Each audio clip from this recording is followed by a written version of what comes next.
was the tragic crash of Flight 7100, a detailed investigation. Pages 1 to 3. Introduction and Flight Overview. On a routine cargo mission, Flight 7100 departed from its origin airport carrying essential medical supplies and equipment. The aircraft, a modified commercial freighter, was operated by a well-established cargo airline with years of accident-free service. Weather conditions at departure were favorable, with light winds and clear visibility. The flight crew consisted of 2 experienced pilots who had flown together on multiple previous missions. Initial communications with air traffic control showed no signs of distress or abnormalities as the aircraft climbed to its cruising altitude. Pages 4 to 6. Aircraft specifications and modification. The accident aircraft was a converted passenger jet that had been modified for cargo operations. Originally manufactured in the late 1990s, it had accumulated over 45,000 flight hours during its service life. The conversion process included structural reinforcements to the main deck and removal of passenger amenities. Maintenance records showed the aircraft had undergone its most recent major inspection just 3 weeks before the accident. Investigators would later focus on whether these modifications played any role in the subsequent events. For pages 7 to 9, crew background and experience. The captain had over 8,000 total flight hours, including 2,500 hours in the accident aircraft type. His personnel file showed excellent performance reviews and no history of disciplinary actions. The first officer, while less experienced with 3,200 total hours, had recently completed additional simulator training for emergency procedures. Both pilots were well rested, according to duty time records, having had the required minimum rest period before the flight. The airline's standard operating procedures called for strict adherence to checklists and crew resource management principles. Pages 10 to 12. Flight progress and initial concerns.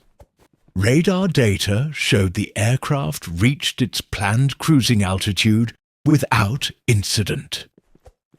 About 90 minutes into the flight, air traffic control noted the aircraft had begun descending earlier than expected. Routine radio communications continued normally until suddenly ceasing without explanation. Preliminary analysis of radar returns indicated the aircraft entered an unusual flight attitude before disappearing from radar screens entirely. The last recorded altitude showed the aircraft at approximately 18,000 feet in a sparsely populated area. Note, pages 13 to 15. Emergency response and crash site. Local authorities received multiple reports of a large explosion in a rural area about 30 minutes after the aircraft's last radar contact. First responders described encountering an intense fire scene, with debris scattered over several hundred meters. The main wreckage came to rest in a wooded area, making initial access difficult for rescue teams. Due to the remote location and severity of the impact, it took nearly 6 hours to confirm no survivors among the 3 crew members on board.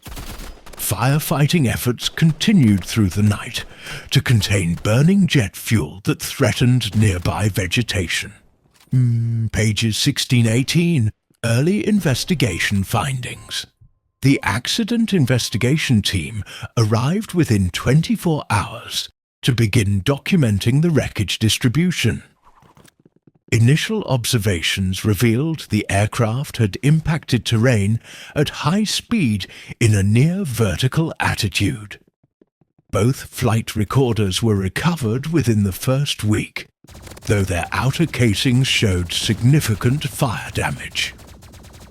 Maintenance records indicated the aircraft had experienced minor electrical issues in the weeks before the accident, though all were reportedly resolved.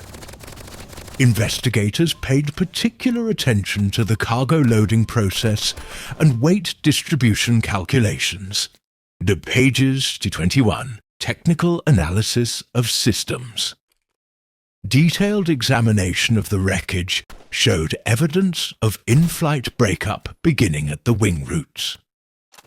Metallurgical analysis revealed signs of metal fatigue in several structural components. The aircraft's modified cargo door locking mechanism became a focus of scrutiny, as similar designs had experienced issues in other aircraft types.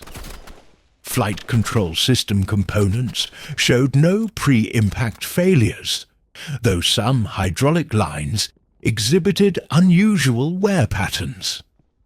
The investigation team reconstructed critical systems to determine possible failure sequences. Pages 22 to 24. Human factors considerations. Cockpit voice recorder transcripts revealed normal crew conversations until moments before the accident. The pilots discussed an unspecified configuration issue, but did not declare an emergency. Training records showed both pilots had recently completed upset recovery training, though the simulator scenarios did not exactly match the accident sequence. Investigators examined crew rest facilities at the departure airport and reviewed the airline's scheduling practices for potential fatigue factors. Pages 27. Operational and regulatory review. The investigation expanded to examine the cargo airline's operational procedures. Particular attention was paid to weight and balance calculations for the accident flight. Regulatory oversight records showed the airline had passed its most recent safety audit with only minor findings. Investigators reviewed whether recent changes to maintenance programs might have contributed to the accident. The aircraft manufacturer issued several service bulletins for the freighter conversion that were being evaluated for possible relevance. Pages 28 to 30. Safety recommendations and industry impact. The final accident report included 15 safety recommendations addressing cargo operations, aircraft modifications, and pilot training. Key changes included enhanced inspection protocols for converted freighters and new requirements for cargo door warning systems. The aviation industry implemented additional simulator training scenarios for unusual attitude recovery in heavy cargo aircraft. Regulatory agencies increased oversight of freighter conversion programs worldwide. Memorials were established near the crash site and at the airline's headquarters to honor the lost crew members. While the exact sequence of events may never be fully known, the accident's legacy led to measurable improvements in cargo aviation safety standards.